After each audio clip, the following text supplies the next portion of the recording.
here we are to talk about professional wrestling. Nobody knows the whole story, so I'll tell you. How about you, Jason? Oh, this is like a murder room. This is great. Lots of black sex magicians out there, right? Afterwards, there are some videotapes. And when you talk about professional wrestling, you talk about the number one family in professional wrestling today. Masked, Match, and Mayhem. I'll write it and we'll do it live.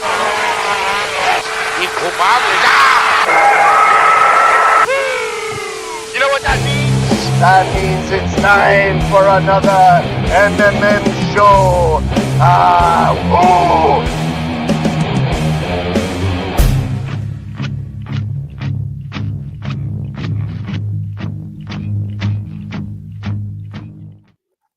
Welcome to another edition of Mass, Mats, and Mayhem.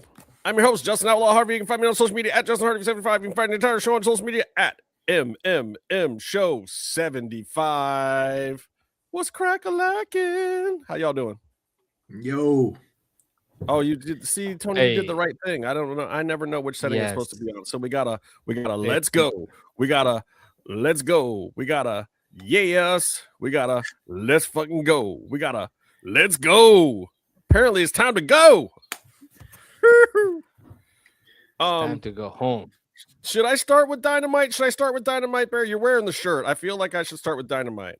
Well, I feel like I gotta wear some wrestling swag, and all I got is AEW swag on a wrestling show. I have wrestling swag on today, but it's the MMM Show 100th episode shirt from. Well, see, now I need to get some MMM swag. I don't have any. I know Tony's looking at me like all thirsty. That's at Tony Allen over there. Hi, everybody. How's everybody doing? I hope you guys had. I don't know where Meef is, and Tony is not wearing a hat because he is on Team Ricochet, which is also why he looks smooth, baby, because it's smooth like a baby's butt. So Brody King is your new AEW World Champ. Wait, no, he's not, because it's just a stupid title eliminator match. I'm furious. Yes. I hate that. I hate that. No, I hate that. You know what? It did get me. I was like, oh, that's right. He's not. Which shirt, CK? You want the MMM Show 100 shirt? I don't even have that, bro. It's got the let me see what the back looks like. Let me see if I can show you guys the back. He just wants to like show up. Oh, that's the logo. Yeah. Thought we were gonna get some booty there, but okay. No, I don't have any of that. I did leg day this week though. Yeah, me too. Finally. I went to the gym 3 straight days. I'm so cooked right now. We don't have MMM boxers anymore. I think Casey had the only pair. He did it with an iron-on, but we had MMM Show iron-ons. No, you could make your own. Okay, there you go. You can make anything. We need to get Skims as a sponsor. Yeah. Okay, so what did you guys think about the main event? I mean, everybody's raving. A lot of people really, really loved the ending to Dynamite tonight. I agree. I thought it should have been. You're so right. It should have been for. I hate eliminators. We had 2 of them on the show tonight. I can't say enough bad things about title eliminators. But how did you guys feel? I'll just shut up. I mean, I liked it. I mean, I don't know about the eliminator as a concept. I think it's weird that, like you said, they have more than one on a show. But I think the ending was fun. I like what they're doing with this main event scene. I like everybody circling around MJF right now. I like what they're doing with Andrade since he's came back. This is about the most interested I've been in Andrade in his entire career. Brody push is awesome. Brody, I feel like he's just been around forever and he's a believable, like I believe him. You know what I mean? Like he's one of those guys that like he looks the part, man. And so it was a good ending. I enjoyed the last 10 minutes of that more than I enjoyed most of the Royal Rumble. So yeah, I don't know.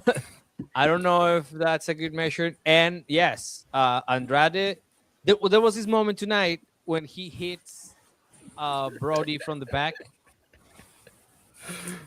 Sorry, Beck's just always got the best. Wow, jokes. Rebecca. Beck's just got the best jokes. Wow, that was that. Okay.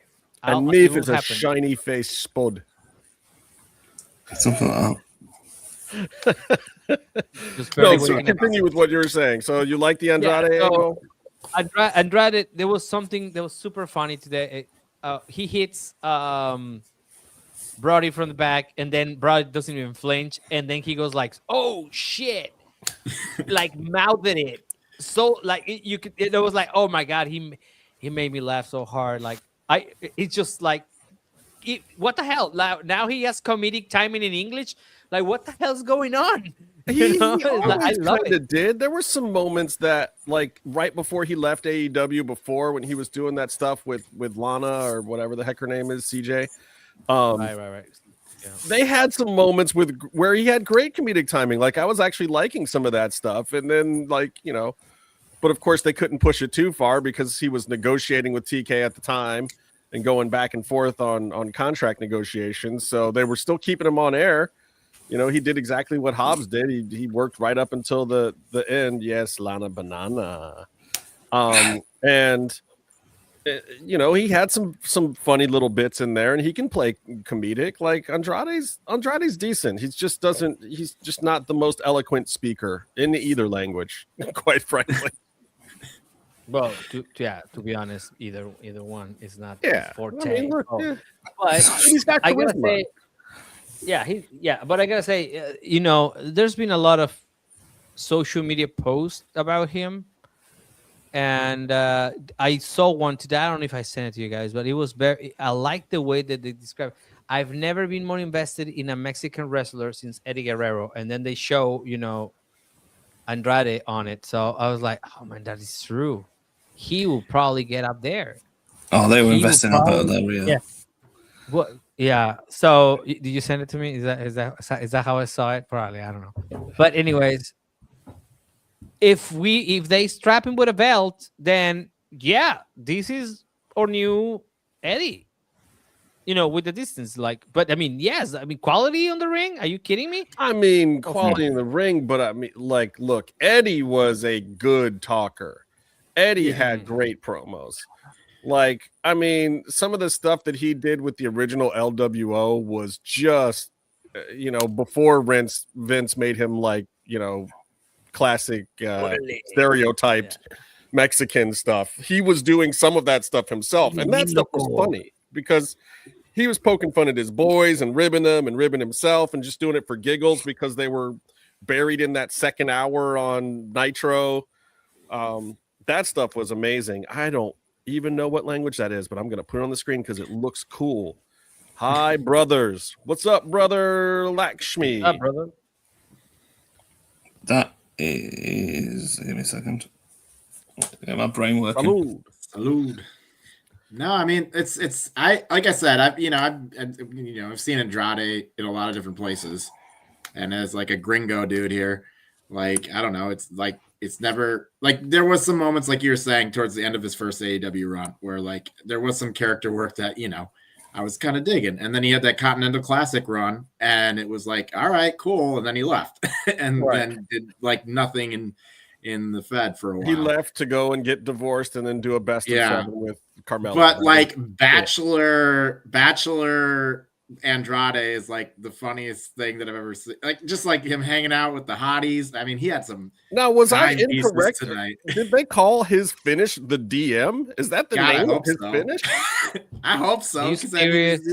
I thought I heard that. I was not paying the closest attention because I was making notes for the show and doing some other stuff and talking to our sponsor. But I was like, did they just call his finisher the DM? That's incredible.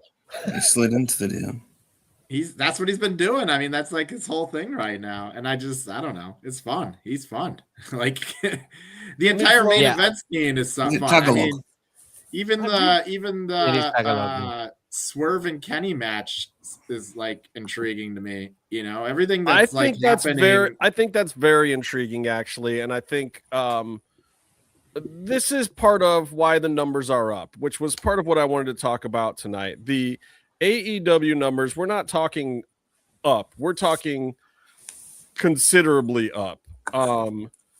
Like everyone's Royal Rumble. I was like, ooh. Okay, Collision got a 492 last weekend, and that is up against the UFC on the same day as the Royal Rumble. Wait. Is this Collision? Collision. I'm not talking about Dynamite. Collision. This past Saturday on the same day as the Royal Rumble and head-to-head with the UFC got a 492. They haven't done that in like ever. And then last week's Dynamite did a 653. Got a 0.09 on in the 18 to 49. It did fabulous. And hasn't done, that well in ages. Now, look, NXT is still doing 675 every week. But where AEW is at right now is amazing ratings wise. I think that's a huge deal that both shows, and I think it illustrates something very clearly. Like, first of all, MJF as the champion is one of the things that we know works. The last time the ratings were consistently in this range, MJF was the champion. We also know that CM Punk takes 100,000 viewers with him wherever he goes. So you can bring your ratings up or down by 100,000 viewers just by having CM Punk on your show. It's very consistent. It's like whenever he's not on a show, it goes down 100,000. Whenever he's on a show, it goes up 100,000. Or apparently there's 100,000 people out there that just watch CM Punk and don't even care about wrestling. I don't know how that works, but he's a chick magnet. Right. He's the chick magnet. But I got to say that I think part of the secret is this parity formula that they're having right now with top guys. They really do feel like there's a stable full of top guys, and not a stable full of top guys that we're not using, but a stable full of top guys that are fighting each other. This was one of the secrets to the Monday Night Wars with Nitro and Raw back in the day. With part of why it was interesting is because you'd turn on Raw and it would be The Rock versus Mankind. It would be Undertaker versus Shawn. Like, you were getting quality big names in a feud. They might not have been like having their big blow off match, but maybe they were in a tag match, or they were working a segment backstage, or they were always at each other's throats. They weren't trying to always make these up and coming guys. Well, the Monday Night Wars, that's when they kind of blew out the pay-per-view format. Of only seeing those pay-per-view quality matches, because they were trying to one-up each other for TV. That's when TV became more important. Well, and then you saw it even post the Monday Night Wars, with the invasion stuff. I mean, they didn't get like the Hogans and whatnot, but they got the Booker T's, they got the RVDs in there. And so, you had Kurt Angle, you had Eddie Guerrero coming up at that time. Whatever happened to RVD? What's he up to these days? He's just, smoking weed, banging weed, and and hanging out with hotties. Did he just become like a dad at like 60 or something? He just had twins, didn't he? Yeah. Taking wow, really? Kids. It's not the first time he's had twins. Good for him. Changing diapers and smoking blunts. This show is a very international show, Lakshmi. Byron is from Skid Row. Hold on a second. Is she calling Meef a brother? Bear, what state are you in right now? You're in the. I'm in the middle of nowhere, Wisconsin right now. Wisconsin's. Yeah. Eat some cheese. That's very international. Mr. Tony there is down south in Monterrey, Mexico, and Meefloaf is in Foulmouth, England. He has a foul mouth. I mean, I'm close enough that I could almost represent Canada. You really probably could, and I'm representing Cleveland, Ohio. That rust. I know, just the rust belt. But look, at least Cleveland has invented some really awesome things, like the Cleveland Steamer, the Miz, Polish boys, the Miz. LeBron. Well, that's Akron. But yeah, so I really do think that They really did have some great songs.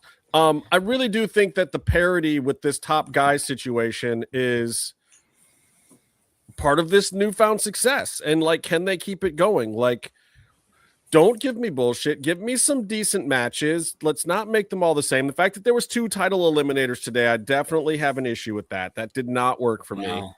I got an issue with them putting their fucking trios belt on a top guy because that just makes that entire belt pointless. But I want to make a point about title eliminators. And I'm not saying title eliminators are good matches to do. I'm not giving my opinion. Center your head because you're getting lost on the vertical. Get These centered. belts going all shiny. There you are. You know what? I need the sweet comfort of Sting behind me to help center me. God. No, you're good. It's not too late. Put him up. So here's the thing about title eliminators is that it's not just a Tony Khan thing. He grew up watching wrestling like we did, and we grew up watching non-title losses. Champs in WWF, WWE would do non-title losses. Maybe it's a tag match, and they take the pin, and the person who pins them now gets to face them for the title for no other reason than that. It was like a trope. It was such a repeated trope. It was like an Adam Cole TNT title reign. They were just so uninspired that it's like everyone who has a belt, not the world title, but like people have a belt, they're going to lose. If it's non-title, they're going to lose. So you can have the next match. They weren't called eliminator matches then, but it fucking sucked. Sorry. Oh, we're 16 minutes in. We still get money for this. No, it's kind of lame now. Like 5 seconds in. I dropped the first one. You're good. Yeah, actually, there. You need. Come on. We need to pay hosting fees. You owe us like. What do we lose for monetizing this? Send me a Venmo. 78 cents. This is a very good question. Is the man in the blue shirt single? Who's asking?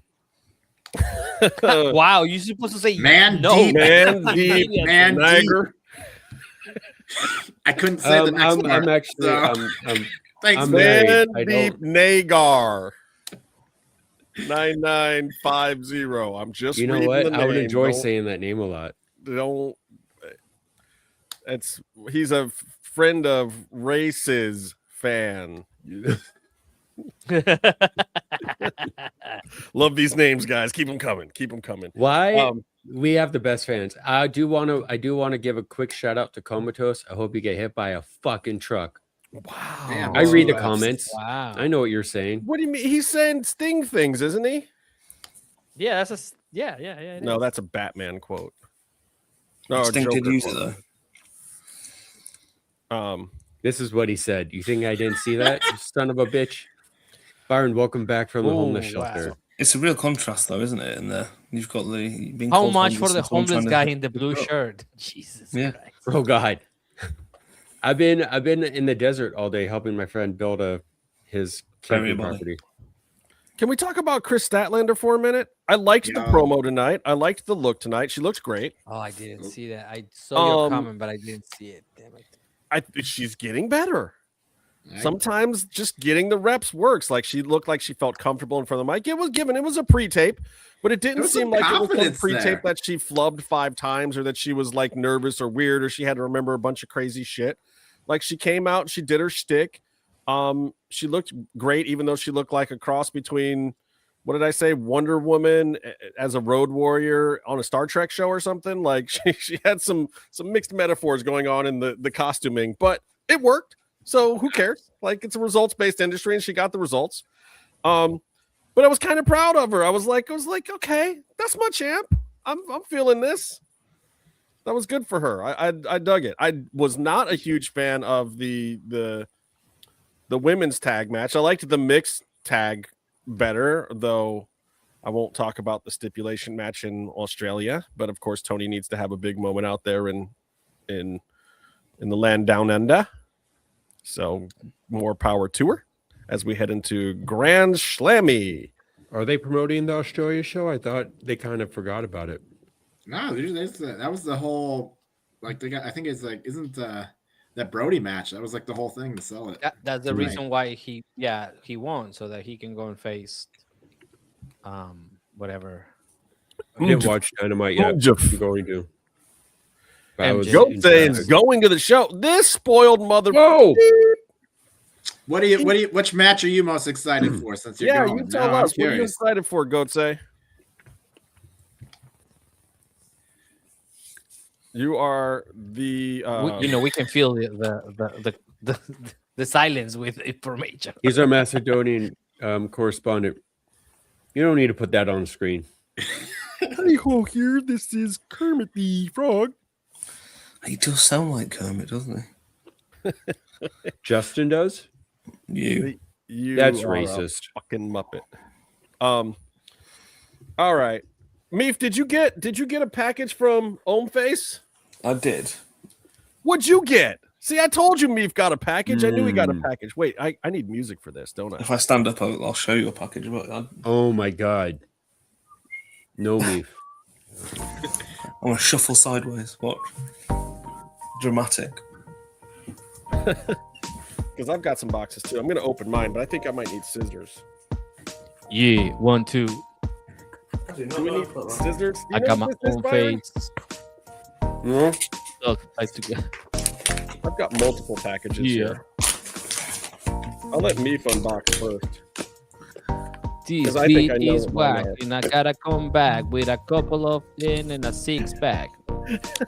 Couldn't say the word that I was gonna say. Can we open it? Yeah. Oh, wow. Snap. You get it. Make a big screen.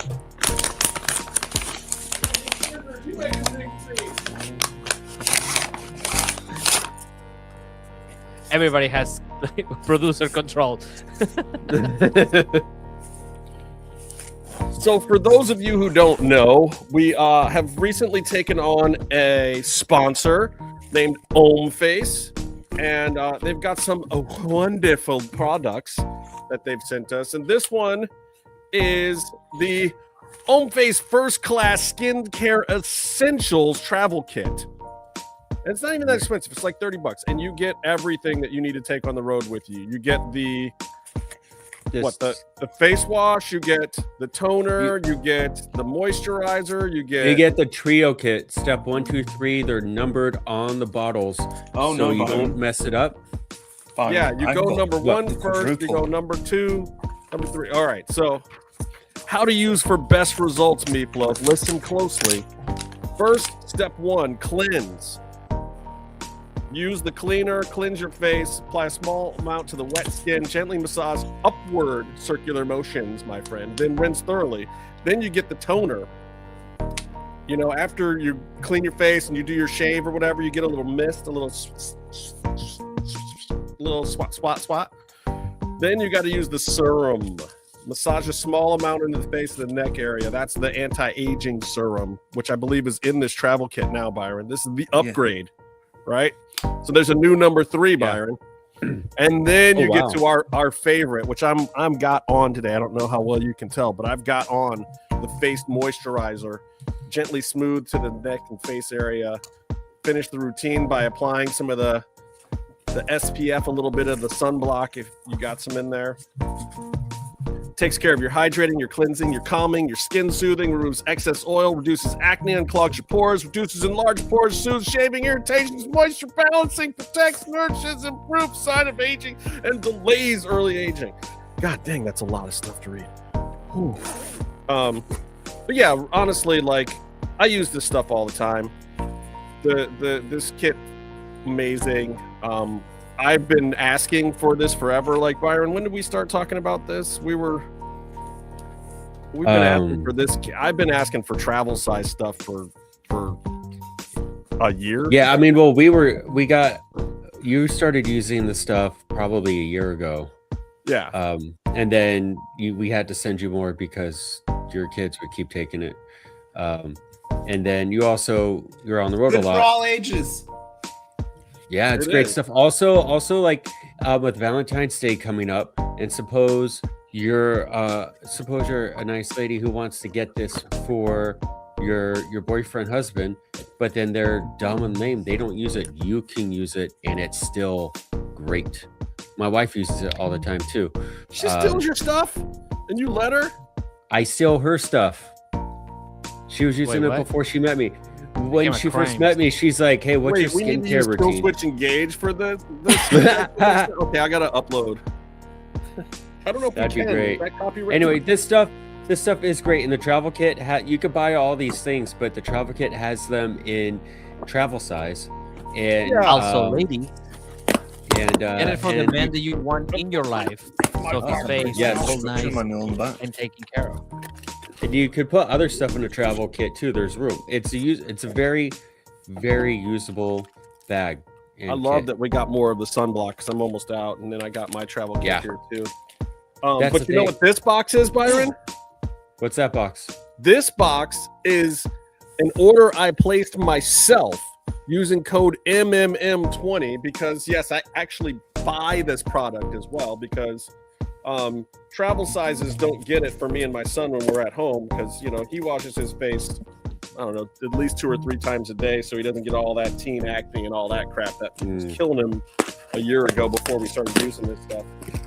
But opening this box up, so if you use code MMM20 on the website, you get 20% off on all your stuff. So this is my face wash that I ordered. That's so and good. It came with a free gift, which is a new little bottle of herbal spray toner to try out. The toner is free great. bonus gift. So if you use our code MMM20 at www.omface.com, that's HOMMEFACE.com. Use the code MMM20 and you get 20% off. Plus, this stuff flies to you for free. Free shipping at omface.com with the code MMM20. All right. So let's talk about the Royal Rumble. Can I talk about the Royal Rumble? I was much happier talking about skincare, to be honest with you. I was at work, and so I got. We should go another round of skincare. Put the music back on. Put the music back on.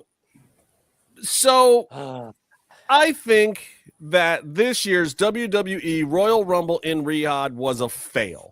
Was it a fail because it was terrible? No. It was a fail because it was mediocre. And I say that because WWE is not living up to the promise of WWE. All year long, we forgive a lot of the crap that they do. We forgive a mediocre pay-per-view like their first ESPN pay-per-view that they made up out of nowhere that was no good. We forgive a lame Saturday night's main event here and there. We forgive the Cena heel turn because all year long people are saying, yeah, but you know what? WWE will be really good once we get to Mania season. We'll like Royal Rumble will pop some cool numbers or like something fun will happen, something exciting. We'll get to the good stuff in January. Like a WWE fan is typically waiting for that. And that's why I think this level of mediocrity at the Royal Rumble is a complete fail. This is how you're going to lose your audience. You get to the big shows and they're not big anymore. That's a problem. Now, I love the fact that they used a lot of in-house talent this time. They went with what they had. They didn't bring in a bunch of TNA people. They didn't bring back a bunch of old-timers, which is actually a little surprising that Saudi Arabia wasn't like, dude, we'll throw $1 billion or at this guy and this guy. I really throw our predictions off really bad because we were that was like, I know we got a lot of things right, as we can prove later on. We got a lot of the serious things right, yeah, but some of the less serious things were dead wrong. But that's Casey the thing. I didn't happy to tell me. But that's the thing. This is the show when I can allow them to bring whoever is 100 years old and just put them on the show, and that didn't happen. And that was disappointment number one. Also, every time I don't have Stone Cold Steve Austin on the show, I'm disappointed. But that's a different story. But we didn't get anything. We didn't. I mean, and then the people that I. Exactly. That's so. What's happening here? Is that never gonna happen? Are we gonna get a Jericho Cruise now with Indie Stars forever? I don't know. Well, we all knew that Jericho wasn't realistically going to show up because he's got Fozzy dates booked in Europe in huge places, and didn't announce any cancellations. So I think that was pretty obvious that but they could have maybe flown him in for the 1-day thing. It could have happened, but why do that when you can't follow it up because the guy's on tour for the next? He was the man in the mask. Just save him for Mania or Elimination Chamber John or Moxley. something else. Here's what happened. I got an inside scoop. Jericho was going to be 25, and then he saw all the empty seats, and he's like, "I'm too big of a star for this. I thought I'm not gonna go out here for an empty arena and bust my ass and perform." So then he just took his tote bag and walked out of the arena. See, Race's fan Ross was surprised they didn't get Stone Cold either. I'm going to talk about. Do you want me to talk about the lights now? I'm not going to talk about the lights now. We'll get to the lights. The disappointment came from the wonderful world of Triple H's mouth again, where new era. Yeah, this is another new era, dude. And also we get a new era every other pay-per-view. There's going to be lots of surprises. Lots of surprises. I mean, I think that Tony Khan and Triple H should get together and do a speaking tour called the announcing the big announcement of the new era. Like, just they're both the same thing. It's terrible. And Tony finally stopped doing the big announcement thing, kind of. But Triple H has got to stop. It's a new era of this. Expect a lot of surprises or whatever. Like, what? You're setting yourself up for failure. He said it's a new era, and Roman Reigns won the Rumble. Is it new for 1995? Coma is seriously on this Masked Man thing. So, I mean, and that's another part of it. Like, the Masked Man thing, like, really? We're running that back at Royal Rumble? Didn't we just do that gimmick? And I'm not even saying it's not interesting at the time, because I thought they did a decent job with it. But at the same time, like, we're literally using the same shtick that we just used. And I get that it was probably intended to be that way. That I think this was probably a longer term plan in general, but I don't know. I mean, it's the devil mask thing that AEW got criticized forever for. It's the mask. Who's behind the mask thing, right? And it's just the guy who stole the mask from the guy with the mask who's under the mask. Yeah. Maybe it's an Americana. We're gonna have like two masked men going.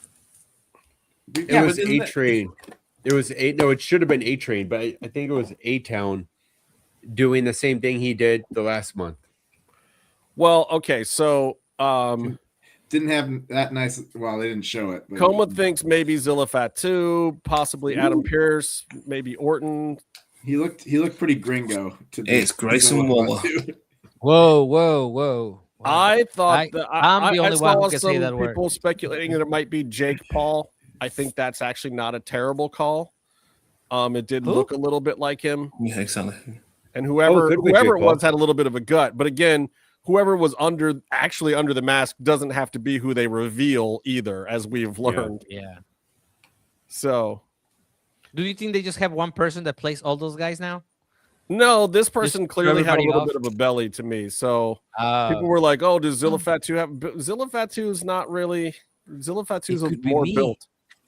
So if he has a little bit of Zilla Fatu when he comes in is gonna do main event or main roster. I mean, he kind of feels like I would put him in NXT also, but hang out in NXT for a little bit. He's got the right relatives though, especially because NXT is looking like they need some retooling a little bit down there right now. In the men's division, yes, maybe. Aaron, what's going on? They completely went with a new interim GM. Just as last week, you're like, they should forget about it and give it a couple of months. Nope, right back to it. And they actually had Ava on the video package about the championship. So, wait, that's a question? You guys are too old for wrestling? I don't know. If that's a question, then the answer is yes. I'm clearly too old for wrestling. As in, I wouldn't get in the ring if you paid me, and also I shouldn't be talking about it. But guess what? I like to, so I'm doing it anyway. I will debut on if I get paid enough. Like I will definitely. I mean, I would definitely wrestle Byron. I'd love to drop Byron on his head. I mean, if Paul Heyman at his age can take a table bump, I would take a table bump. I mean, I put Byron through a set of steps. Yeah, let's You can try. You can try on and see what happens. Trust me, I'd try and put you through a set of steps. What do you think? You think I get all these championship belts because people put me through steps? Or you think would you? Here's the question though: would you give him the Darby dump or the Darby bump on the stairs? Absolutely. No, I'd do it with the JCB digger. You could try. You could try. You could see what happens. Razor thinks he's old because he watched in the Bret Hart days. That's not old. Those are the gold. Brother, do you know who Tony Atlas is? Byron watched the Ricky Dozen years. Look at that face. Me, we're the same age. I'm younger than you, actually. When I started watching wrestling, I think Bruno Sammartino was still a champion. He just started his championship run. I think he's. God, I'm so young. Ric Flair was in AWA at the time. That's how old I am. Oh God. They still had the territories. That's what you're saying. Yes. No, they did. They still had the territories when I think when I was really first starting watching wrestling, I think WWE had just become a WWF had just become a thing. When I started watching wrestling, La Parca was as thin as the current La Parca. So yeah, he was a better dancer too. It's gonna kill me, man. Like I keep doing this joke. Ago. Dude, I love the original La Parca. That was my jam in WCW. Yeah. Yeah, that was pretty cool. I'm trying. So the other things I'm just specifically talking about the men's actual Rumble. Like, you know, it was predicted that Roman was going to win. It makes sense that Roman won, but just thinking about the moments leading up, like, okay, Hobbs. Let's talk about Powerhouse Hobbs here. Can I ask a quick question? Royce Keys. No, Royce. Can I ask a quick question on the Rumble? Yes, me. Oh, because obviously I was at work and I was like, oh, this must be Rumble time. Put it on to listen to it. Was it really quick? The men's. It was efficient. I saw there was like a lot of like the women's match went on forever. It didn't last very long at the end. Like the gap between people coming in was quite large, and it seemed in the women's. Whereas when I was listening to the men's, it was like so and so's coming in, and then literally within maybe 10 to 20 seconds in some places. Well, I had to watch it like deferred because my power went out. But yes, I gotta say that it lasted like shorter than the women's. Like I do feel that was true. It's like, okay, everybody, go home. Let's go home. Everybody, let's go home. Right. That Samoan drop or the pop-up Samoan drop is pretty sweet. Oh my God. Yeah, it was pretty dope. That was pretty cool. I'll give it where it was good. The pop-up Samoan drop was pretty cool. I like the face down with Hoist Keys and Bronson Reed, you know, some meat. They didn't really do much though. They teased. They didn't deliver. That's all they needed. That's all they needed for that. I mean, Cody just walked in the door. I wouldn't give him more than a tease either. I think you give him a couple of good spots, and then you give him a tease that like, hey, this kid's got a future here. Like we're gonna do something with him. You're gonna get to see something that is appealing to you. Now get the fuck out of the ring. Like he is still a new guy, and also in Saudi Arabia, they don't get AEW. It doesn't come on TV. Where they got it. I thought somebody was correcting that, and they do get it over there. Where? Online? Really, they don't watch it. They didn't pop for anyone who wasn't already WWE established. They didn't pop for La Parca, who was probably the best part. I mean, guys. And I gotta tell you, there's 20 million venues where you put that in. If you have La Parca come in, even if it's the guy who's been playing the part for 4 days, you're getting that pop. Like that is a wrestling nostalgia pop. For my buddy over here that's watching back in the 80s, you know the La Parca pop. And this new La Parca gets the La Parca pop. You know, regardless of what you think about him. That was a big moment. Mr. Iguana wait.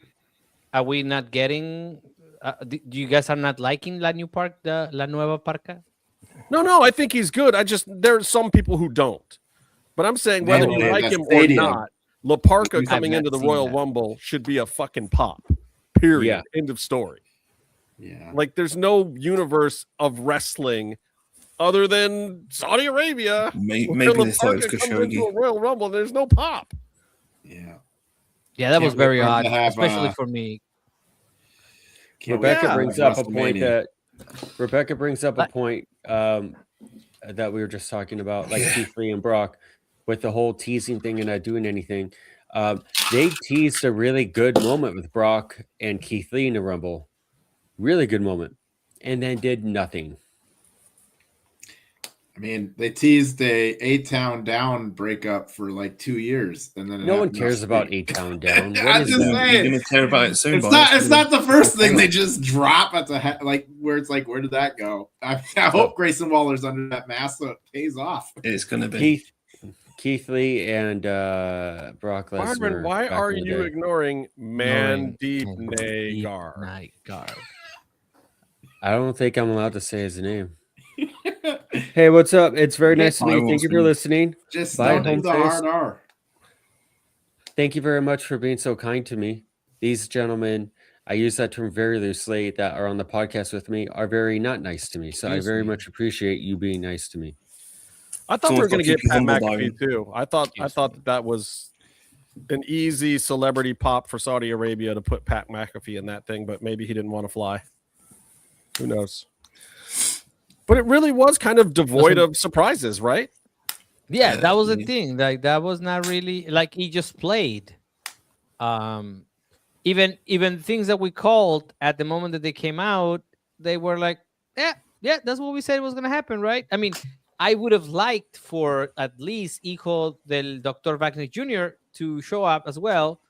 So that we will get, but we had to have two El Grandes Americanos and no. Hey, that one I got right. Talking about predictions, I got that one right. Everyone said I was crazy that they wouldn't do it. They did it. I said they're going to do it. I said they'd do it and they'd have the face off.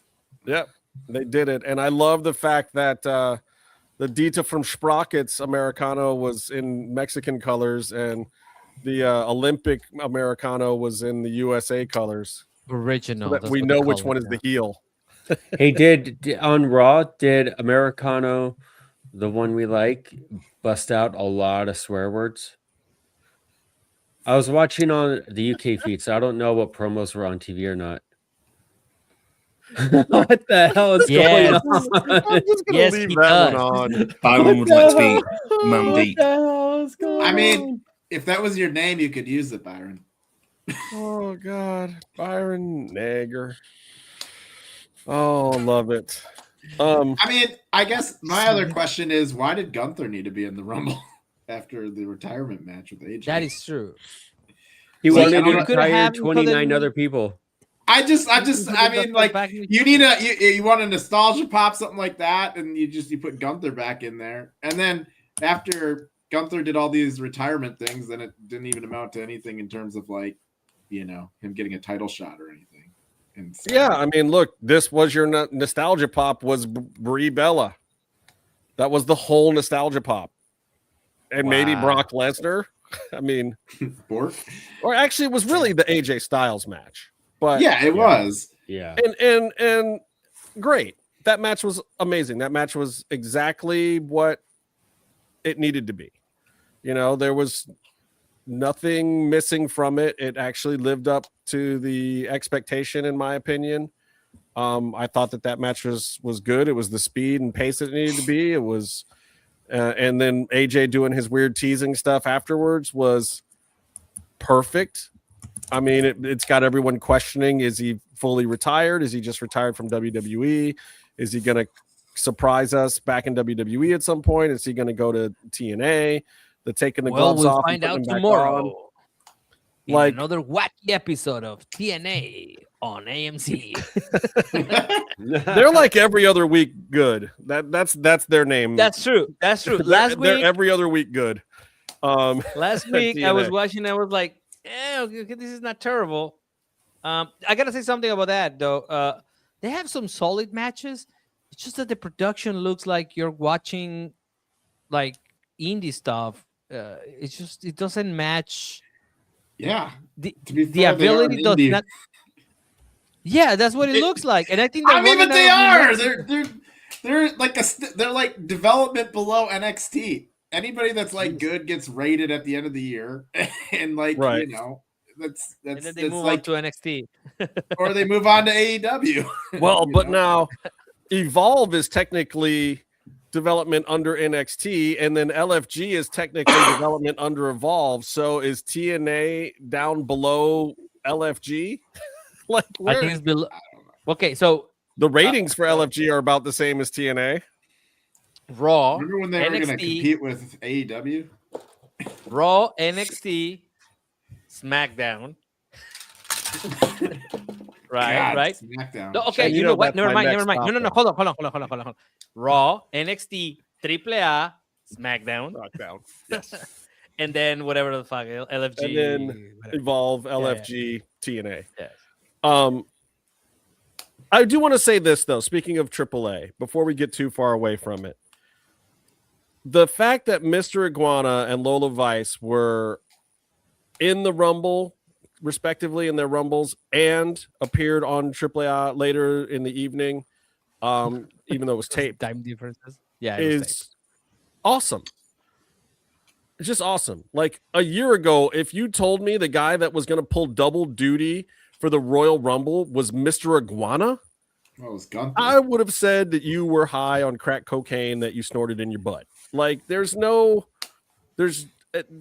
just could have never fathomed that. This is a guy that before the pandemic was maybe making $400 or $500 a show sometimes. Come on. He's in the Royal Rumble now.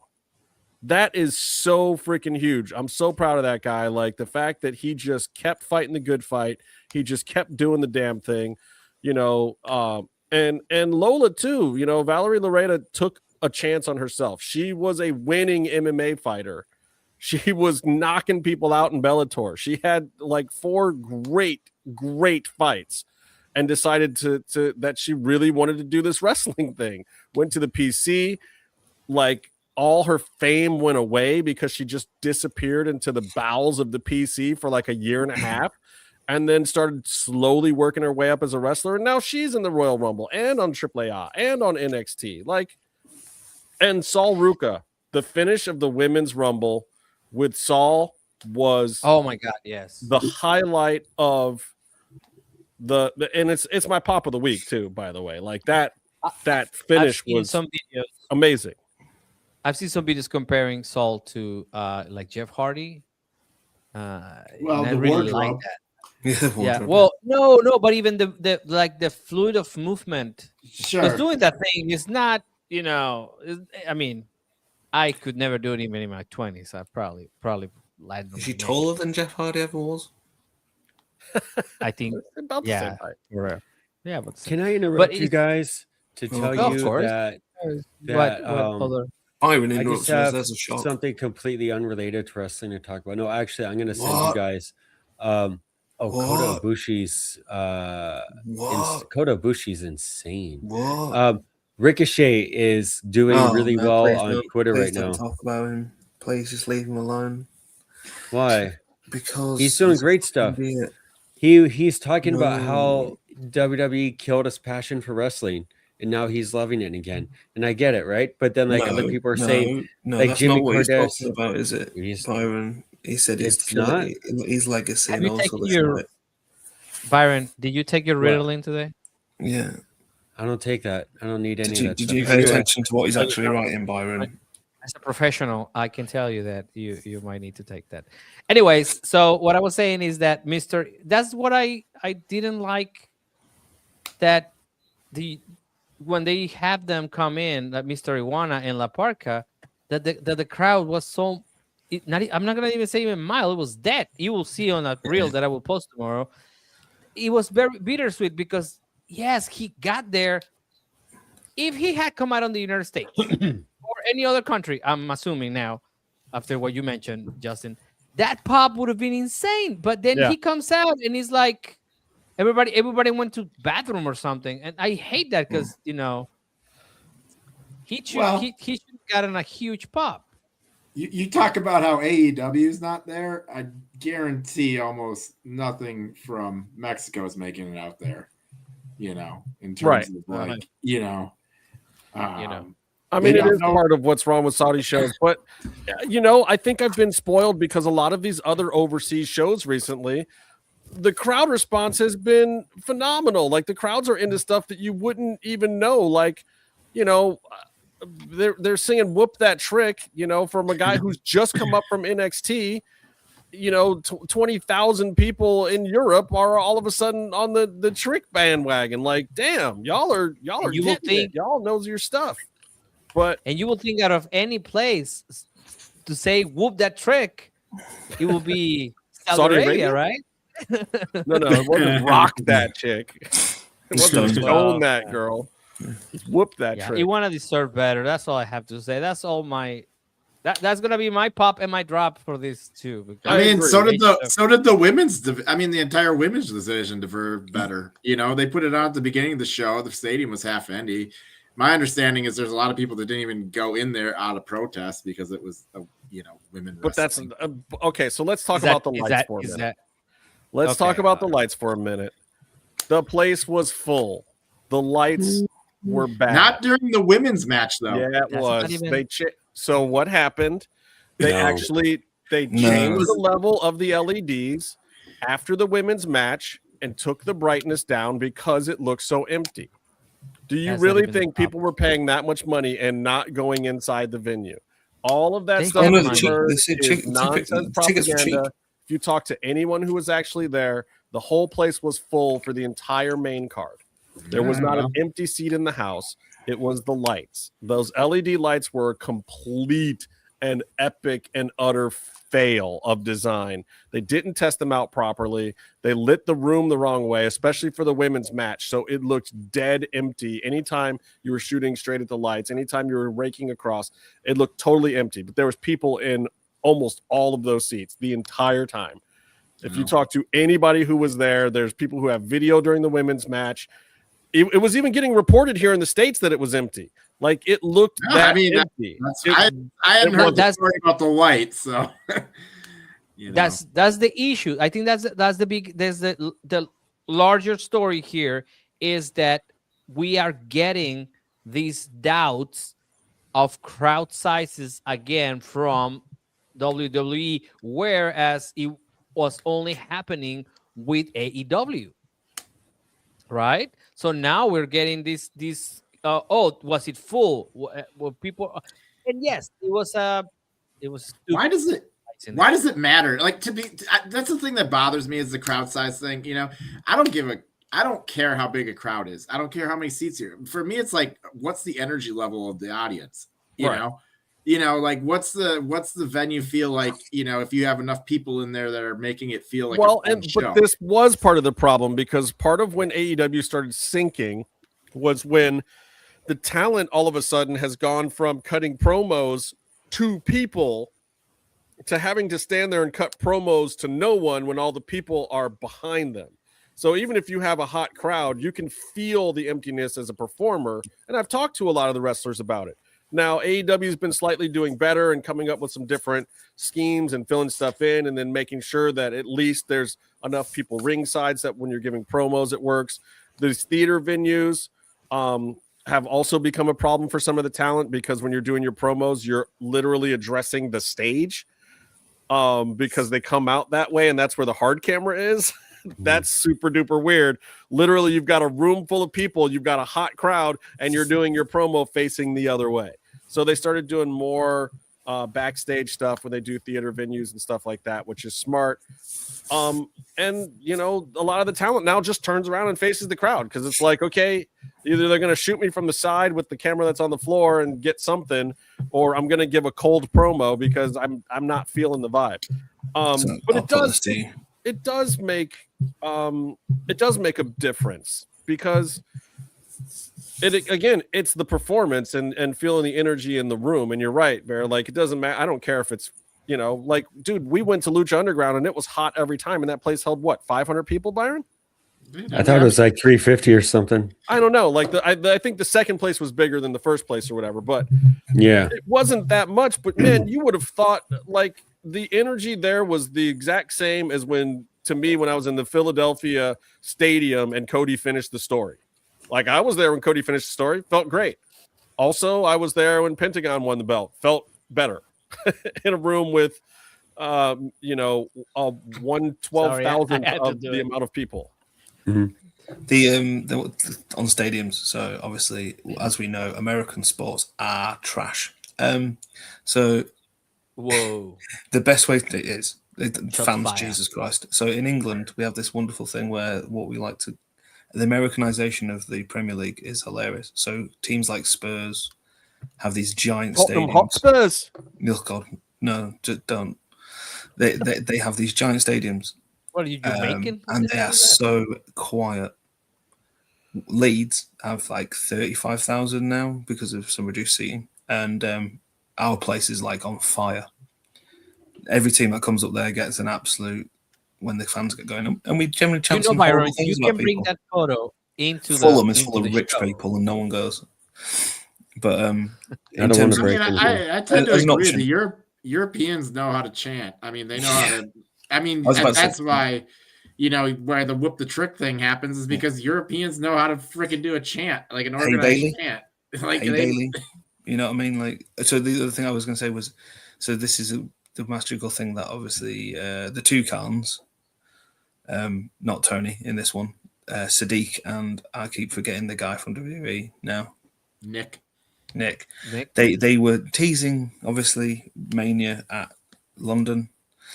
Ignore London for a minute, but I'll give you an option. Do you have the Royal Rumble in, let's ignore the money, Royal Rumble in Saudi Arabia, or do you have it in Germany or Paris or Madrid? You know what I mean? The atmosphere is on another level. Yeah, but you can't ignore the money. I get that. That's Byron. And it's your photo. Oh wow! Look, and you're talking about those seats aren't empty. They're actually not empty. I have seen. They look pretty freaking empty. They're not. They look empty. You can see the ones that have over... someone in it, and then next to them, you don't that's see the it. thing. And I see people in seats, and then I see people empty. Those are people standing in white. Those seats are not empty. Justin, don't do They're this. not empty. I'm looking pretty hard right now. I mean, I feel like we need to get enhance. Those seats are not empty. I know it looks that way, and that's the problem. No, those seats were not empty.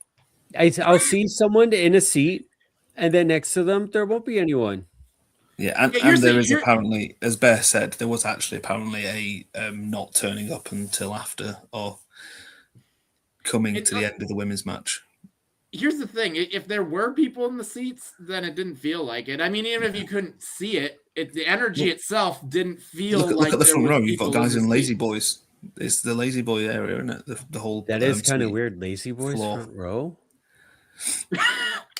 What?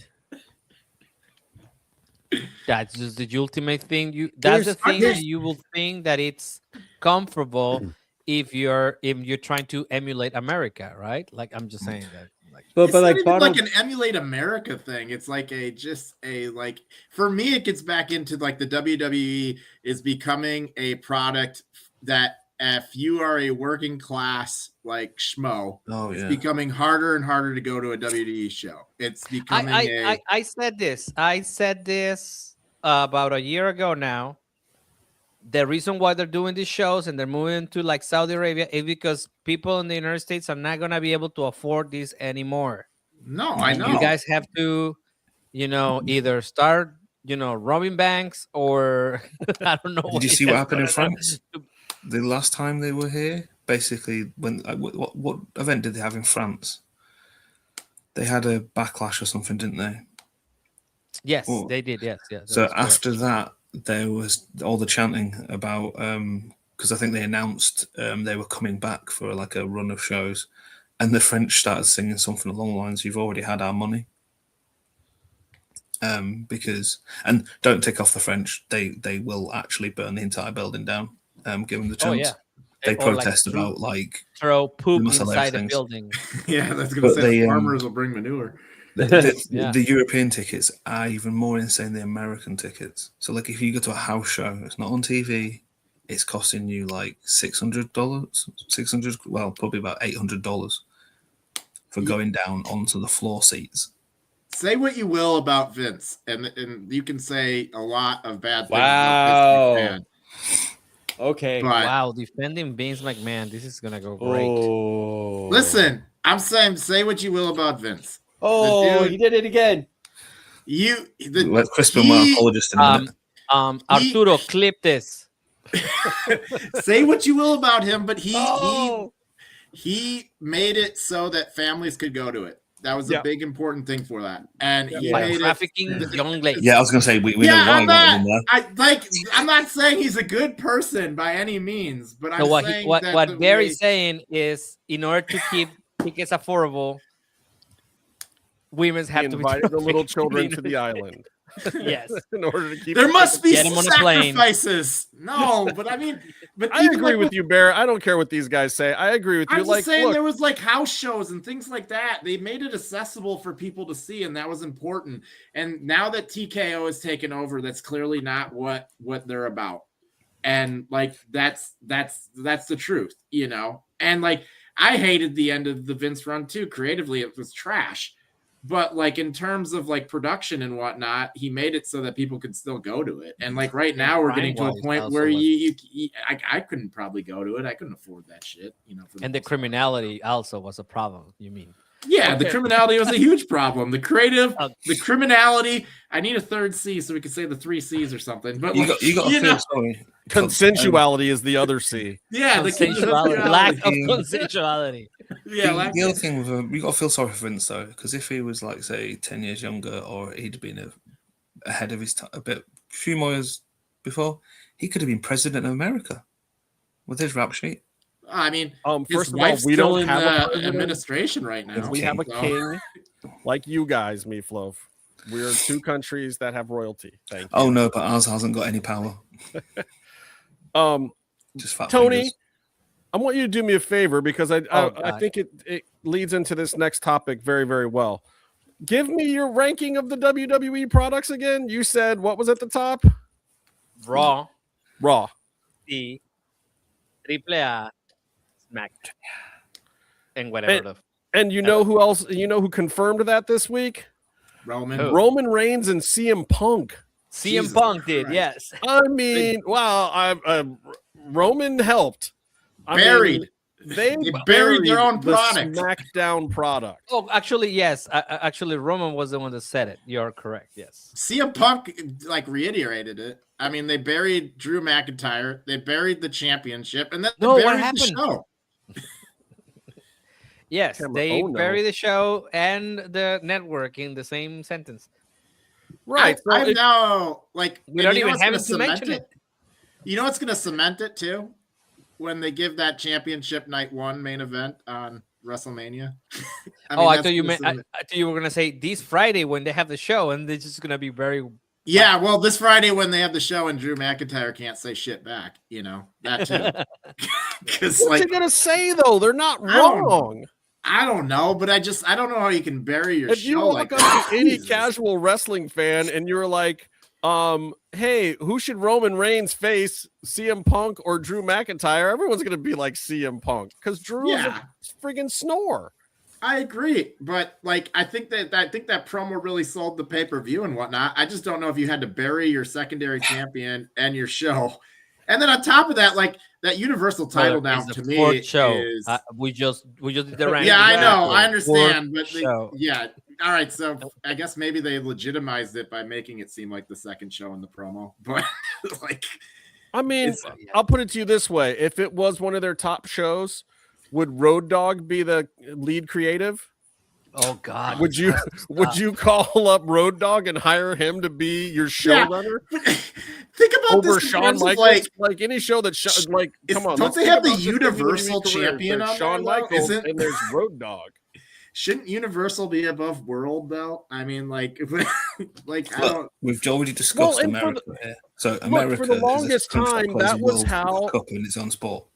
No one else gets involved in. So the universe, they don't understand what the universe is. They can't even look. To be fair, does the Universal title not hold the like pretty much the WWF lineage? Yes. But here's the thing. I mean, and at this point, it actually holds the WCW lineage too, because that was considered the unification of both belts, and this new the world NWA. title is a completely new thing with no history. Yeah, But- that's a very valid comparison. But also look at the business side. Part of the Universal title and the reason it's on SmackDown is that is what kept Fox at Beef is bay gonna have a for heart years. attack or something. When I Fox think wanted Casey's got a to, burner account. when Fox wanted to keep saying that they had the premium WWE show, the way that WWE and Vince especially kept them at bay was, okay, you get our main champion. You get the Roman Reigns. You get the big Universal belt. That's what you get. And then every other star that was right below that was on Raw. And it was kind of the way it worked. And then the second you take that belt off of a Roman or a Cody on that show, and even Cody, when Roman had the belt, Cody was on Raw. Cody wasn't on SmackDown. I don't think Cody was presented. I mean, the second you go to SmackDown, it's at some point back in the day where they did the initial brand divide, the two shows felt very different. You had your work rate show on SmackDown, and you had your kind of more WWE show on Raw, but they felt very different. Now it just feels like Raw's your A show. Then. So Raw always opened with the 20-minute promo and had that paid off in the main event, and SmackDown didn't do shit like that because they didn't have the time. Well, SmackDown also had Kurt Angle and Rey Mysterio and the people that could actually wrestle. like your work rate matches. But it felt different. The two shows felt different. Now it feels like you have an A show and you have what they're saying, a D show, and tonight really, not tonight, on Monday night, it feels like they really solidified that. I mean, they went on their A show and trashed their B show and their championship. Well, and I think it is a B show. And I think one of the reasons it's a B show now is because it's on USA. And you got to go back to the Vince era when Vince was first trying to sell WWE, and the only people that bid on it were NBC Universal, and they humiliated him with what they offered. And ever since then, the whole company has been a little bit ticked at Peacock and USA and NBC Universal and that whole world. And yes, they bailed them out when Fox dropped SmackDown, but they were happy to take Raw away from USA. And there was a while where they started burying Raw, and they made SmackDown the better show in their minds because of that fact. And that's still the case. And it's part of the reason why they did the Netflix deal, and part of the reason why the whole WWE universe is broken up all over the place, and they franchised it out like NFL now. And a lot of this is a business thing. I think that is the second-rate show. I think they do put less effort into it for a lot of reasons because they look at Netflix as a premium show. It's paying them more money. They should. They're not getting as much for SmackDown. Yeah, but all right. So you're telling me though, all right, you got to, from a business standpoint, right? You have a show that you had a hard time selling, so now you're just going to make it just a B show so that you're not going to raise its value for the next time you sell it, because that's what you're doing now. No. What they're going to do is they're going to absolutely do that right up until the point where they have to start renegotiating the rights deal, and then they'll make it better for a year. I guess. But that's right now. You have things like organically happening, like NXT's women's division that just happens to be better, right? It's not like every time they cut like a new, they just put it. Oh my god, they just put new women on the division. It just keeps happening. It may come in better and better and better, and then AAA all of a sudden, you know what AAA is? It's at an era, but with all the experience that they had to make it like premium. And it's a short, crisp show. Get in, get out. Work rate match, mid card, storyline match, main event. Done. What SmackDown used to be. Yeah. Which SmackDown should still be. And SmackDown's also 3 hours now. Una iguana.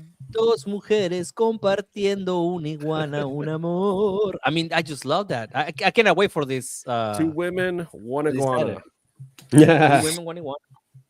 Well, now it's just 1 woman. Again. I think we have our winner.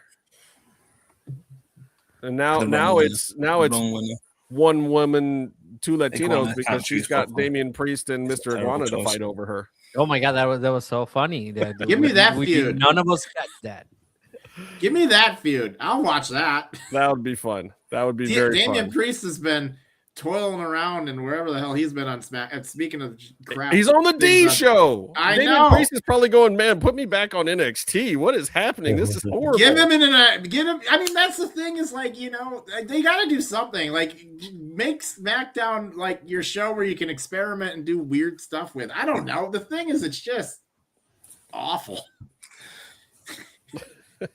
You see, you got to laugh as well because people were crying about Santos Escobar going back to AAA, and they were like, I have no problem with good him. move rather than being on SmackDown.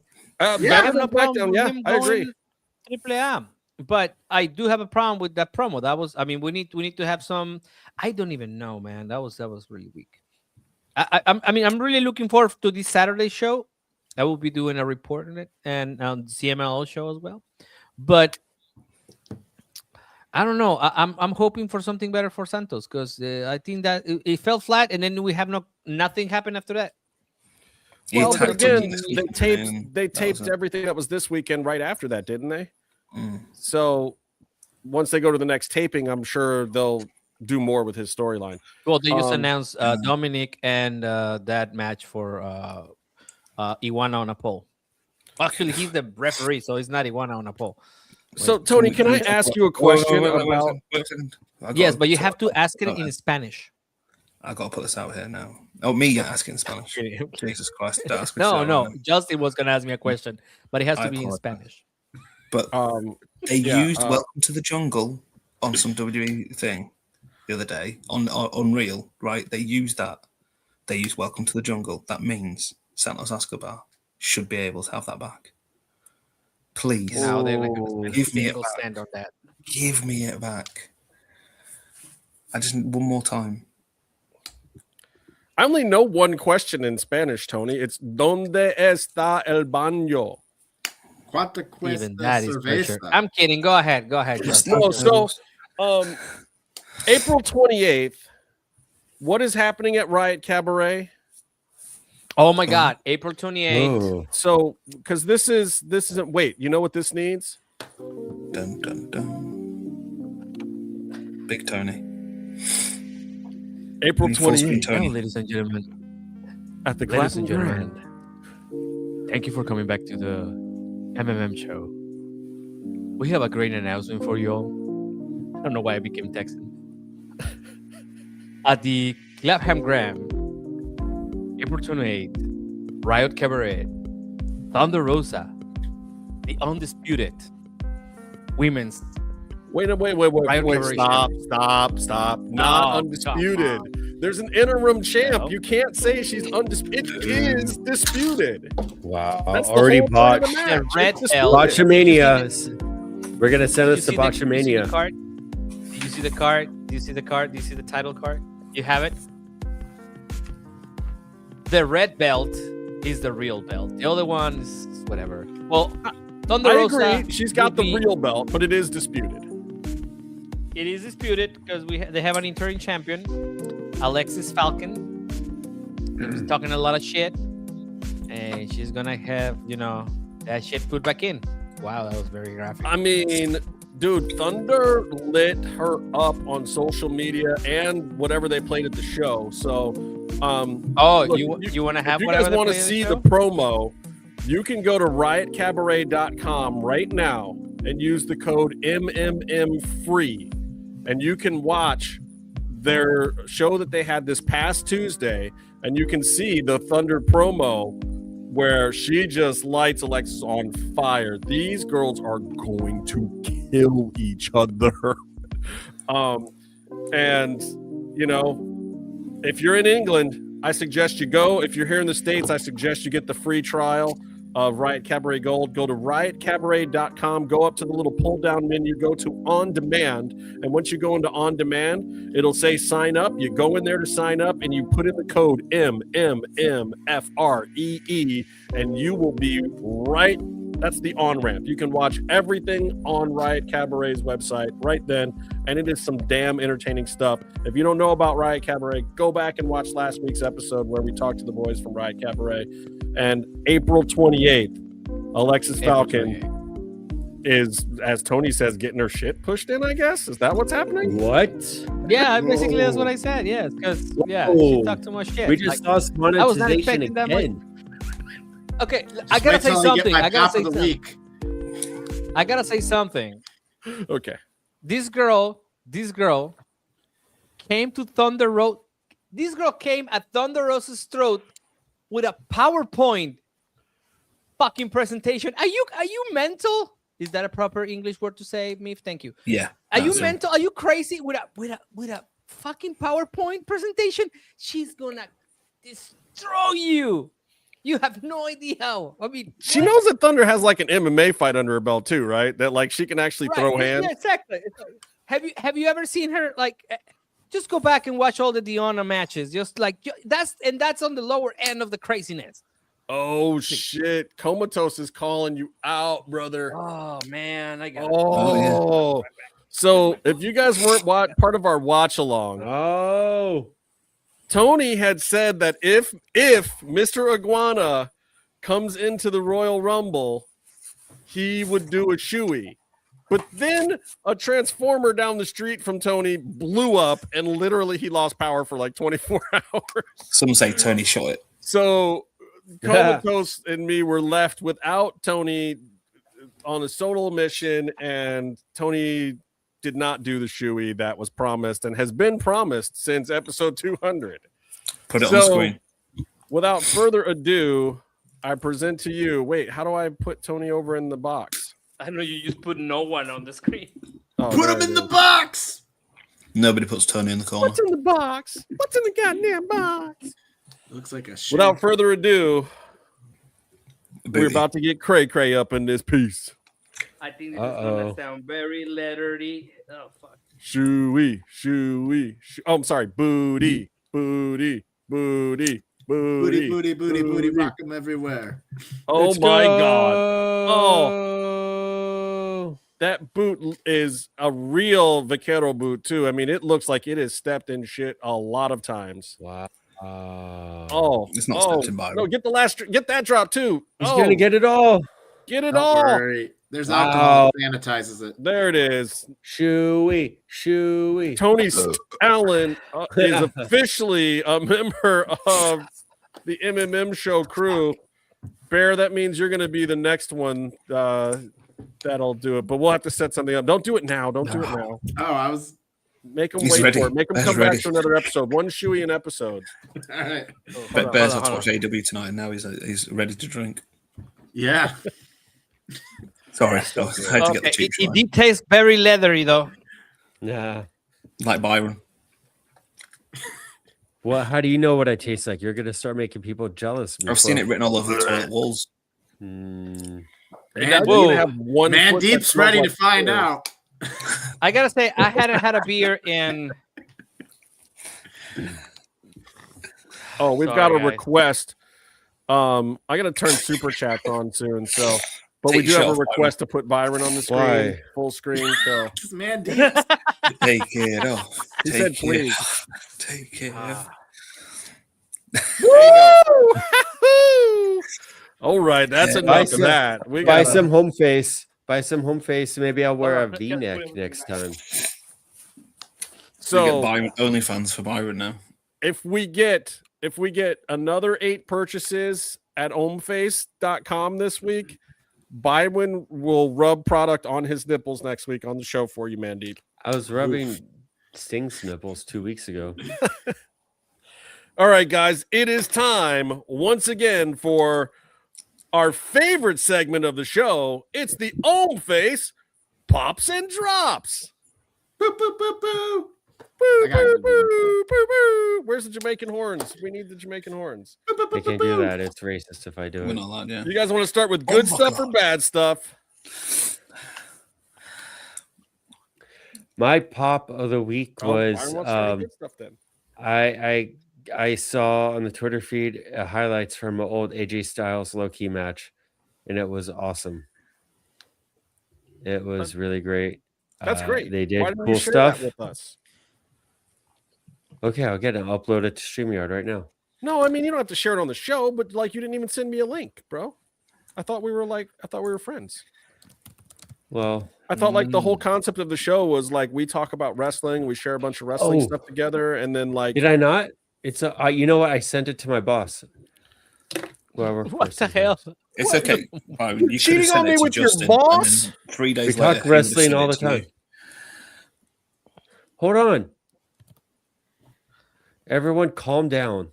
I'm trying to be calm. I just feel very slighted right now. I feel very neglected. You're being emotional. The entire point of this whole stupid show was we would talk about wrestling and share wrestling stuff together all the time. And then we would come on the show and talk about it. And then you came on the show and talked about wrestling stuff that you didn't share with me. They're in Japan. I just sent it to you. They did so much cool stuff, low-key rules. Gentlemen, I'm here to wrestle. And then they threw him out of a locker room. That's my favorite wrestling story. I mean, anyway, I even shared my favorite New Jack clip for Black History Month. Yeah, I did too. That's a great 30 years ago. I can't even for me to say some of that stuff is not okay. I'm too light skinned to say any part of that promo. That's why I post it every week. That Willie Hobbs thing though, with that Meefloaf showing, I put in the DM as well. That's crazy. I mean, it actually tracks, but it's still Rebecca's crazy, on my right? side. What? Rebecca is on your. We're not saying he's not black. Would share Rebecca. wrestling clips with me before she talked about them on the show, Byron. Oh, that. Yeah, but hey, Triple H took the finger point photo with Willie Hobbs and then wouldn't post it on his social media. He didn't want to be seen with him on Black History Month. He can't be at the minute. What the hell? His new job. It's amazing. Willie Hobbs is the man. He's such a nice person. Do you know who doesn't mind posting pictures of himself being taken with people? And that's my drop of the week is Hangman Page. Oh, the Marty Skrull photo? The pedophile apologist. That is Hangman Page. Okay, let's talk about it. Let's trick Williams. Let's talk about it. He's not Marty Skrull. What do you want to talk about? He's technically Marty Skrull. So, like, Conan's used him in AAA. Like, nobody seems to have a problem with him in Mexico. He's still in the business. He's still in the industry, yet he is reasonably canceled. Clearly, Hangman is homies with the guy. A lot of people are. So, what is the statute of limitation on cancellation? Well, here's the thing with the hate. First of all, Skrull, I don't think anyone is missing him on mainstream wrestling TV. No. And also, he did something bad, and he was not forthcoming about trying to make it right and admit blah blah blah. And so he has the career he has now. He was a star and up and coming. He wrestled Okada, and on a big show before AEW came around, and also he was booking Ring of Honor. He was on the up and up, and he was doing great. And then it all went away, and so he got that punishment, and he still continues to have that punishment. And good, what he did was awful. Hangman did address the situation. He did say something, and it's up to you if you want to accept it or not. I'm not going to get into what did Hangman say? Hangman said, paraphrase. This is not a quote, but it was a long quote. So basically, he was saying like, first of all, everything that he did, he was in shock at first when it went down, but when it was all confirmed, he agrees how horrible and blah, blah, blah, all that stuff was, and that Skrull has deserved the punishment he's gotten in the court of public opinion and having his career stopped and all that stuff. And he's not apologizing or making excuses. He doesn't want to normalize it. He did not mean for that picture to be posted public. He's not trying to say sports wash or whitewash what happened and bring Skrull. He's not trying to do anything that would bring Skrull back onto TV. But he also, like, relationships and people are complicated, and they're still friends. And he, he didn't cut the guy out, but I don't think he's, I don't think he is trying to like parade the guy around as his friend and this and that. And it's not like he's trying to like, I don't think he's trying to hide that he's friends with a guy. Him and the Bucks and stuff like scroll social media all the time. But it's just one of those things. They have been close friends for a large part of their lives. The other guy messed up. So, you know, what do you do? What do you do in that situation? Well, I don't know. I mean, our Khaleesi says forever. If you were friends with a PDF file, you should not be friends with them. Bookers should never use them. I mean, some people do take a very hard stance on this thing. And to me, it's weird because it's like your friends would probably be the ones to know how much contrition there's actually been. Maybe there has been some, maybe there hasn't. Maybe it's good enough for some of his friend group. Maybe those guys are assholes for taking his side when they probably shouldn't. Who knows? But I mean, maybe they don't mean to be taking sides. They're just, it's an old friend. They have limited their contact with that person, and they just are kind of nice to them. But like, they're never going to get. I don't know. It's just that's what happened. I don't like Skrull. I don't ever want to see Skrull again. In the UK indie scene, way before the Me Too thing happened, we all knew about it. I used to make quite veiled jokes on this show for a year previously, right? And everybody knew about it. Marty knew about it and continued about trying to make himself a big star, and he was getting ready for AEW and all these other things. So he didn't give a fuck about what he'd done. Yeah. So he's a piece of shit. He should never be seen on the face of earth again. Yeah. And that's it. And like if you hang out with him, you're kind of telling people who you really are. There's no oh well, that's how you guys end up with a fucking president who's a fucking pedophile. So you know. Speaking of which, I got my pop of the week. So anyway, okay, what's your pop of the week, Bear? They're both gonna have to live with that. This is as pop of the week. As a somebody from Minnesota, my pop of the week was when the entire Vegas crowd shouted "fuck Ice" before the main event today at AEW. There you go, and it's wrestling related because it happened in a wrestling venue. It did. Take that, America. I wish more. I wish there was a movement in more sports areas where like if it was in Europe, like he talks about, is that like they are good at chants. And if you want to see like an awesome movement, I wish you'd see it more in other pro sports stuff, like in the NBA at the Super Bowl, you know, because that's where you can make your voice heard. That's where the people that are in power can hear it. You know, when you can take, that's the thing that's great about wrestling, is that when they don't like something, they can take a narrative over. How many times have we seen a WWE crowd chants take over a show? Yeah, you know, absolutely. And like I just wish you'd see more of that in like the NBA or the NHL or you know, just in pro sports, stuff like that, where you can actually make your voice heard. Hey, look, sometimes taking a knee during the anthem gets you no career. Yeah, but that's somebody putting their. I'm talking about like the crowd in general. The crowd, yeah, like the crowd as the people. We the people have a voice that we can use and put it out there on television if we really want to. And tonight was a moment. That's a great point because, you know, usually like student movements in Mexico come out of like the, you know, las barras, you know, the groups that are behind the teams. But I never seen that in the United States. Like I never seen a movement start like from a sports team. Like the only thing that I've seen, and I lived through one, which was Canada, but it's kind of the same thing. It's a riot emerging from, you know, like winning a championship, but I never seen like a movement, a student movement, or anything like that coming out of like a sporting event. That is true. Do you know why, Tony? Because they lick boots. There's a lot of boot more than you just did. They swallow boots whole. Then they go for the toe first. Look, I will say this. I don't typically talk politics very much. And as any of my friends will tell you, I'm probably the most conservative out of all of us, being that I'm an independent moderate who has voted both Republican and Democratic. But I will say this, and I will say it very publicly with no shame whatsoever. I absolutely despise what is going on in this country right now. I don't like the dissension. I don't like what it means for politics. I genuinely hope some better people take over in the Republican Party, because I think we need fiscal conservatism. and that is just nowhere to be found right now. And we're watching pro wrestling in politics. I know it's just where I want to see pro wrestling. I don't want to see politics in wrestling, and I don't want to see wrestling in politics. But if it takes politics to be in wrestling to get a change happening, like, I'm for it. Well, I mean, at this point in time, it's going to take any type of groundswell, period. Whether it's a comment on some late night podcast that you're watching about wrestling, which is us, whether it's the people at an event, whether it's in your newspapers, your television, or whatever.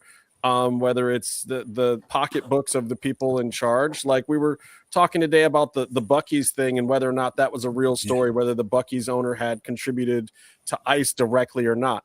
The simple fact of the matter is he's a card-carrying Republican. He's very conservative, but I love the guy's business practices, and I love what he does with his company. I love how he treats his employees, and I'm never going to tell you otherwise. And I hope to God that he isn't contributing directly to something that vile, but I'm sure he's contributed to something that has contributed to it because he's a part of that party. So what do I want to see? I want to see that change. I don't necessarily agree with some of my friends. Like I would say that Meef takes a pretty hard line to the far left of wanting to see some of these people in the dirt. I don't necessarily go that direction. He wants them in the gallows. But I'd like to see a lot of change at the midterms. Not afraid to say it. I know where my votes are going. I know where my opinion's going. I know where my dollars are being spent contributing to certain things. And I'm all about Stacey Abrams and everything she's doing in Georgia right now. I love it.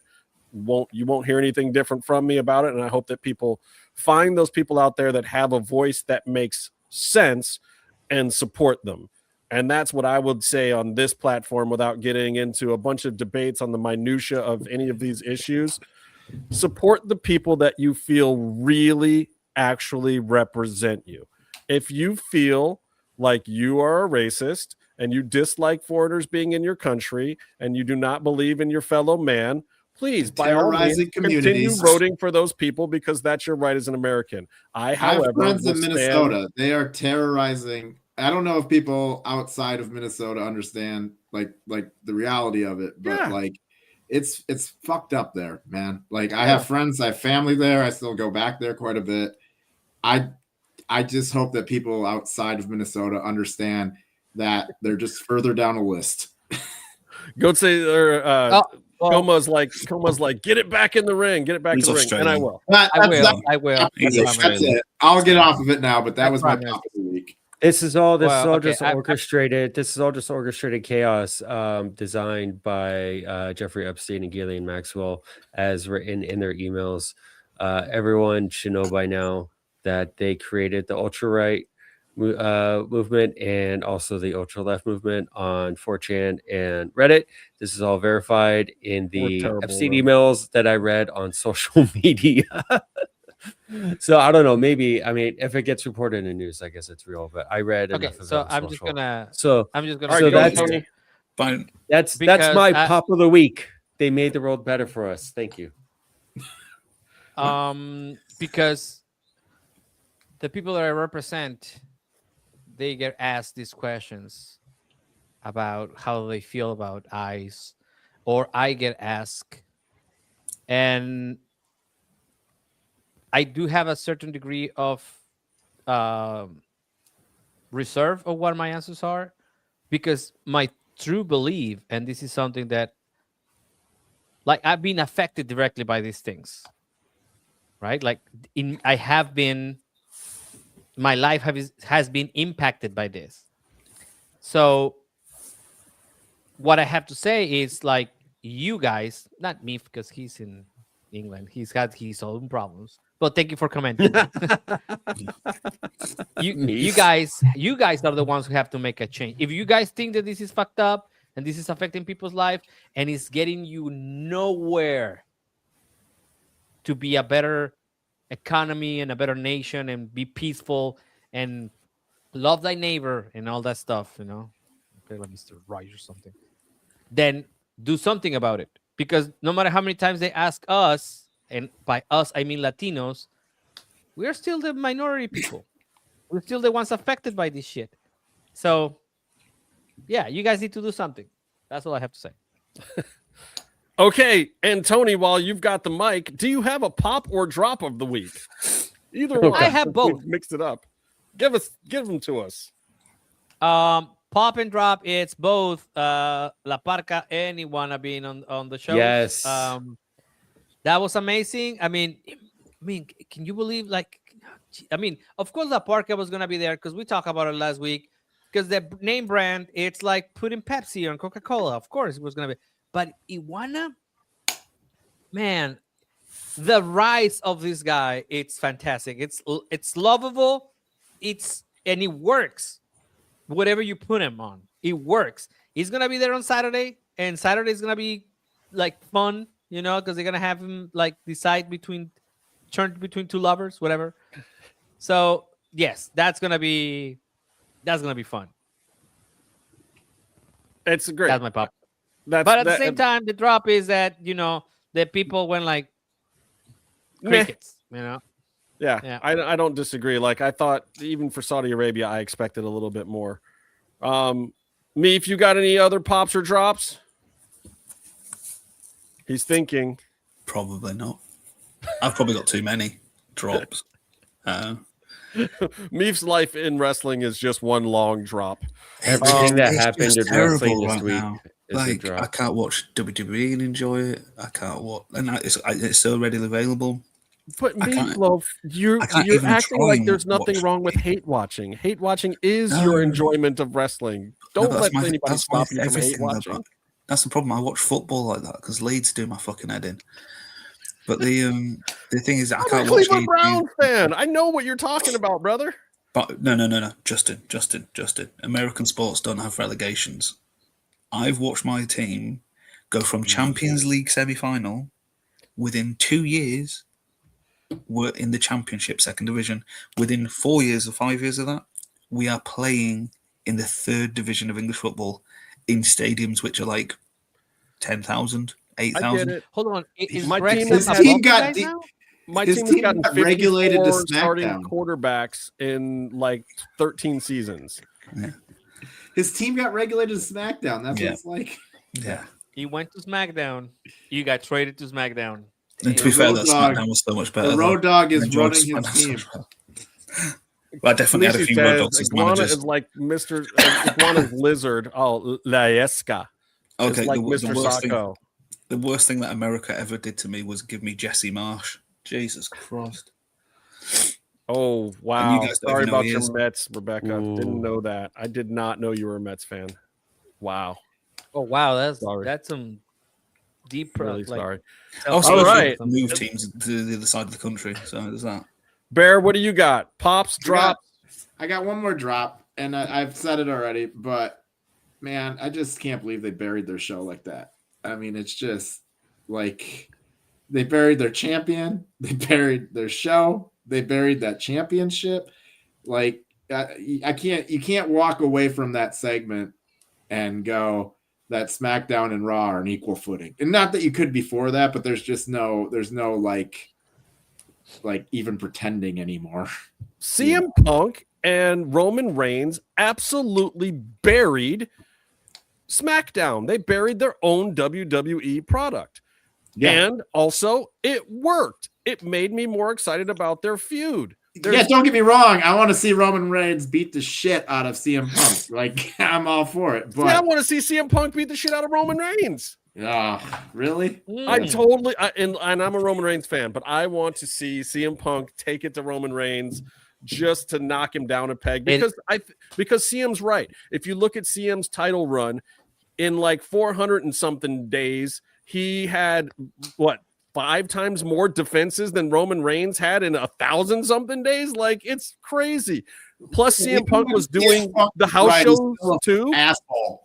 Even when CM Punk he's still an asshole. I know, but at the same time, that doesn't make him wrong. I'm not saying he's wrong. He's still an asshole, and that's why he's a good professional wrestler. I know, because I'm excited to see him get his ass. I want to see the guy who's right be right. He is the old guy. He did pave the road for Roman Reigns. Like, they hadn't done a long time champion like that in a while. Like, if you go back and you look at all that Attitude Era stuff, like Stone Cold would have the belt for 3 or 4 months, then Rock would have it for 3 or 4 months, and then Mankind would have it for a month, and then Undertaker would have it for a month. Like, there was so much parity back then. That's why all those guys are huge stars to us, because the belt moved around. And when a guy had it for a quarter of the year, you felt like that was a long time. CM Punk was like one of the first dudes that had it for more than a year in ages. And then Roman Reigns those long title runs in general. I mean, I think that's why I probably was pretty stale on both of those guys for a long time. Well, look, I liked the promo. I liked where it went. I don't know if it's not pipe bomb level, but I want to see the matchups that I really want to see now in wrestling. I want to see Swerve and Kenny. Yeah. I don't know how that happened, but by the end of tonight's Dynamite, I was like, oh my God, I actually want to see Swerve and Kenny. I really want to see this Punk and Roman thing now. I think that's a great WrestleMania main event. I don't care what they do with Cody or Drew or any of those guys now. That is your main event for WrestleMania. Because they buried him. Yeah. There's nothing you can do to get me excited for that SmackDown. But that's fine. At least whatever that is your night 2 main event that should carry you through watching 17 other hours of wrestling. That has to be enough to get you through all of it.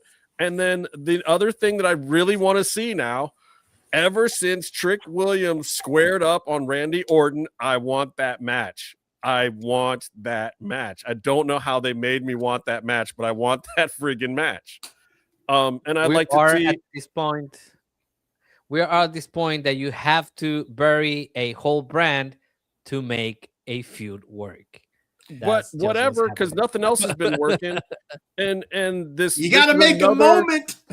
Another pay-per-view on ESPN or whatever, where ESPN is like, really? This is what we bought?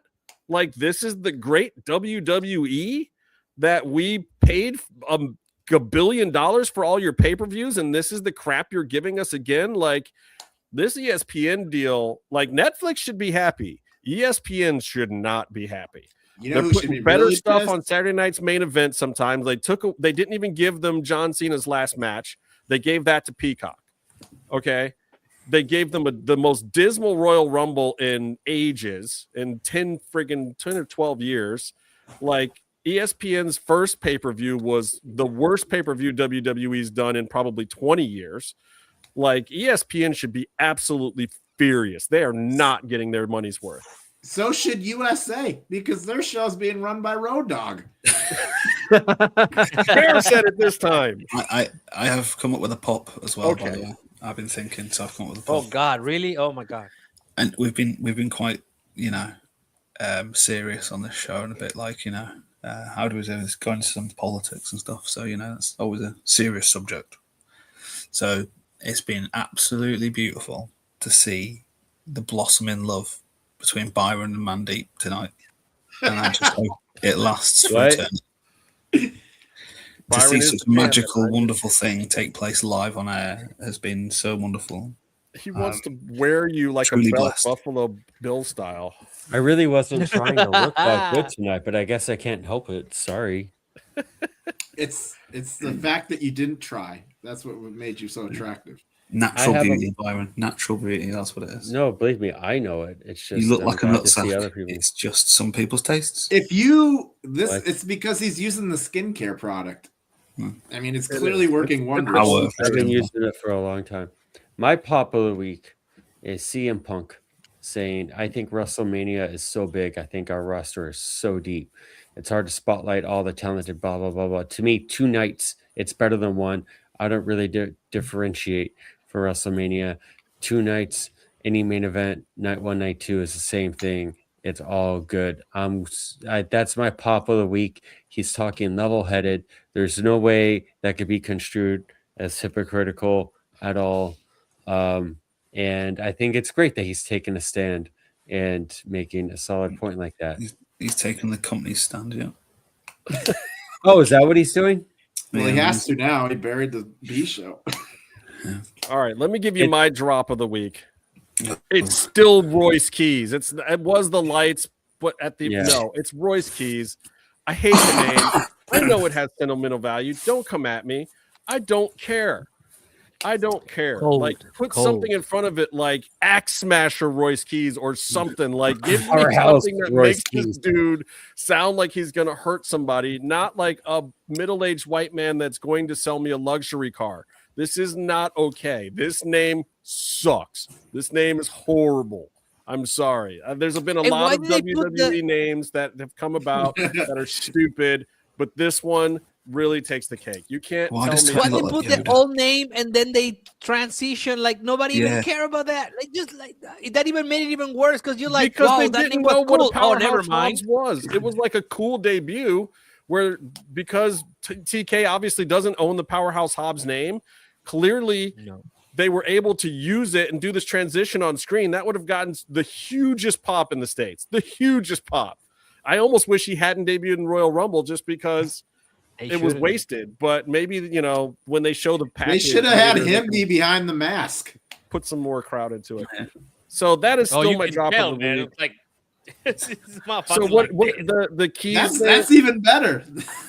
Like what? Royce is one of his kids' names, and then Keys is his dead mother's maiden name or something. Yes. I don't care. It's still bad. I'm sorry, Hobbs. You're my boy. I love you, dog. But why honestly, you need to change your name? I don't need it. I mean, if he had the rights to Hobbs, Powerhouse Hobbs, he just didn't want to sell it to them because they take it. It was the same thing Karrion Kross did. He owned Killer Kross and Kevin Kross and all that stuff, but when he came to WWE and they showed him the contract, he was like, "No, you can't have my name for all that. Like, I will take whatever name you give me. We'll make up a new one, but you can't have if I have to give it to you for perpetuity that way, then nah." And I think Powerhouse representative, Powerhouse Hobbs. Yeah, exactly. And then P House. My final pop of the week is something that has gone completely unnoticed because I feel like WWE did the stupidest thing at the wrongest time, which is your new NXT champion. Say his name and he appears.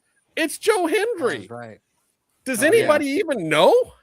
There's a ladder match. I know. Yeah, it was a big match. Ricky And Starks. him and Ricky doing the thing, pulling the belt and everything was excellent. And actually, the highlight from that ladder match was I don't follow NXT enough, but the dude that was like using the ladders as a stilts. That was there was some excellent stuff. It was a really good that match. was innovative. It's tough to get innovative in a ladder match these days because everybody's done stuff. But it was a good match. It was the right thing to do with Joe Hendry. I think it was the wrong week to do it, but that's my pop of the week because they went unnoticed, and I think they deserve a little bit of credit. So until Man Deep Nagar gets a piece of Byron and gets to wear him Mandeep follow Byron online? Where can Mandeep follow Byron? It's at Byron Fever. Yeah. On all social media. At Byron Fever. You should see him in his hockey uniform. Oh yeah, he likes to wear your hockey uniforms. You know what they do with those hockey cups, right? When people win the championship, right, Byron? You don't know anything about hockey. Until next time, stay If calm. you have, if you have, don't know